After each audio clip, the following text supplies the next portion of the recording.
Shurak is a program of One Earth Future. One Earth Future is a family foundation similar to Bill Gates and Melinda. The owner is a billionaire originally from Canada, and we're based in Denver, Colorado. So there's 7 programs. Shurak is one of them. We are self-funded. Normally we don't solicit it under the name of Somalia for Fund. That's why the billionaire did his own research and he wanted to support Somalia. So what we do is we look for access to finance to small and medium businesses. And when I moved there, it was 4 years ago. So as soon as I went there wasn't anything on the ground other than the theory of the philanthropy. So I want to make that one happen, and I want to share with you the 2 cents. I'm not an expert of anything. Somalia needs so many experts. This is the only area that I know I will share with you. This is our model. It's just connect, invest, jobs. We look to connect Somali investors and entrepreneurs, international investors. The purpose also is look for other availability, diversity, financial. That's the critical. I mean, as Halim will show you, there's a list of here, but you need an investment. So we try to look for outside investors to attract. And Marcel was like, he opens a lot of doors because private investors are outside. They were scared of Somalia for many reasons. So for a billionaire to come and invest in Somalia on his own money, it was a lot of things that opened for the last 4 years. So this is the few things that we've done. Just you can see we put about 8 million on his money. We invested more than 110,000, more than 100, I think it's like 115 now. It goes every month, increase how many business plan we get. Permanent jobs, when I say it's already there. Project job created, the reason is that, for example, we'll invest a fishery and he's going to create, we bought, for example, 5 boats. Each boat will go 5 people. So 5 times 5, 25 job actually will be created. And so sometimes we give the loan many different times. So as soon as every month I visit the client, we get the investment, then the number will change. And this is some of the stuff we invested. That's a chicken farm. You can see Soda King, trash company, and a lot of different. So I'm moving with the time fast. So. Okay. And again, Halima covered most of the time, but there's a lot of availability, particularly SME. There's a lot of, for example, the investment opportunities. As you know, everybody said, I'm not going to repeat. Somalia, we know that the entrepreneur, there's a lot of untapped that I saw in SMEs. So again, Shuraka, what is the success Shuraka? Basic, local presence, that's what's make different for organizations. Local presence, we have a team of Hargeisa office and Mogadishu and Garowe, but we go every little town. If I want to invest in a business, whether it's a farm or fishery, I physically go there. Again, I earlier mentioned to you guys, I will sit there, sit the business, sit with the community.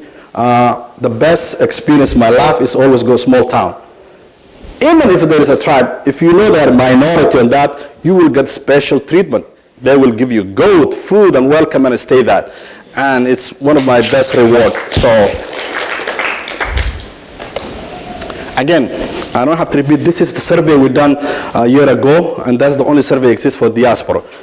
So I pick a few things just to, it's coming from you. So mainly, most attractive business, as you can see, you guys said direct investment because you don't still trust, like co-investment and mutual. And there's a lot of reason when we looked at it because the trust is still is not there. You guys need some mechanism to help you to encourage to go, which is important co-investment. Like Shuraka now, for example, somebody will come to us and say, hey, I need 300,000. So, okay, we'll call Premier Bank, IBS, Dahabshil. We'll say, hey, why we don't co-invest and invest together? Because at the end of the day, this is the conclusion. Somali Bank, whether we like it or not, we need to build them and increase them so they can access, because that's the sustainability is critical. I, as an NGO, being there 5 years, it won't solve Somali problem. My interest is Somali Bank to succeed, and the chambers.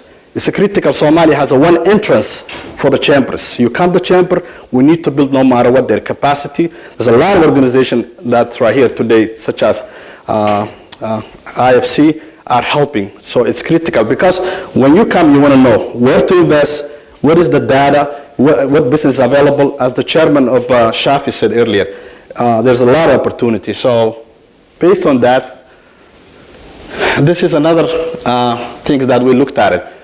What you prefer, what security do you need? And it shows if as a diaspora has been offered matching grant, it's an interest for you guys to come say, okay, we'll give you 50% grant, would you invest? And that's something that you can see on the survey, which we did 11 country and 1,000 survey has submitted on online. Just because I'm bringing this one, this was a pilot program that if I'd come to us and asking to help, it would say 2 years was sitting there, it didn't work out, then they come to Shurako. We didn't benefit anything, we did volunteer because we're self-funded. So this program, it's what you guys are saying on the survey. For example, a farmer, we're going to say that farmer, please bring another diaspora outside. We need that diaspora to be part of it.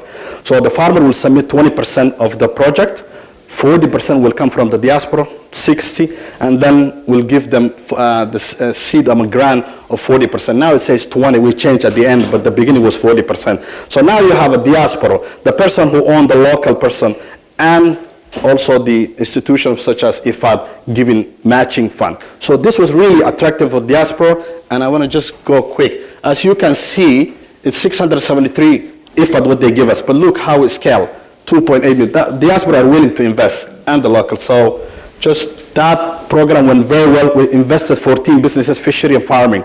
So it's a good model. I think Gail are interested. We had a meeting in Hargeisa, so we're thinking about to make this kind of a model to attract more diaspora. The reason I said that this is part of that program. This whole area that you guys seen, that's where they're from, those investors who invested the diaspora. So they come from all those countries, and this how much do they add it? 900,000, even more money than the seed program that IFAD submitted. That tells you they need, the diaspora need a mechanism that they mention on survey, and I think for that pilot program should be a good model to follow the international, anybody who want to. Again, I would like to conclude this slide. I know I have 5 minutes, but mine is 2 minutes actually. It's a video I'm going to play for you guys. I'm very proud of it because, again, I go every corner. I like to find businesses, and this guy is a diaspora guy. He's an engineer of IT for 20 years in Maryland, and he quit his job, go to Mogadishu, create something called Mr. Fruto. Anybody who goes to Mogadishu knows. His name's Adani. And he opened, actually I asked him if I can present, and he gave me clearance. I was with him 2 days in Hargeisa. So what he did was he opened this business, smooth fruit, like in America, like smoothie. So he goes those farmers and get those fruits, make fresh fruits. And the line went ridiculous in Number Afar. It was just ridiculous. So I went there, I talked to him, and then now, today, we invested for him 3 more stores. He finished his first loan, he got the second loan, and now we're trying to get him close to maybe 300,000 is thinking about it. Because every person I go to them, I say, look, if you do well with this loan at the beginning and you pay off, we will increase your loan, you will expand your business. So just making, this time 15 people was working, but today he has a 50 employee in different city area in Mogadishu. What I was encouraging you, the diaspora, is that this guy, when he came to me, he's like, Mahad, I need a loan. And I said, okay. I said, do you have a collateral? He's like, yeah, I have a house in Maryland. I was like, boom, it's easier. We have an office in Denver. They prefer the house in Maryland than the one in Mogadishu. So would you put it down, your house? It's like, yes. So it was the easiest loan I processed. If you own house and you really want to invest Somalia, come to us. Our office in Denver will take care of you. You can invest.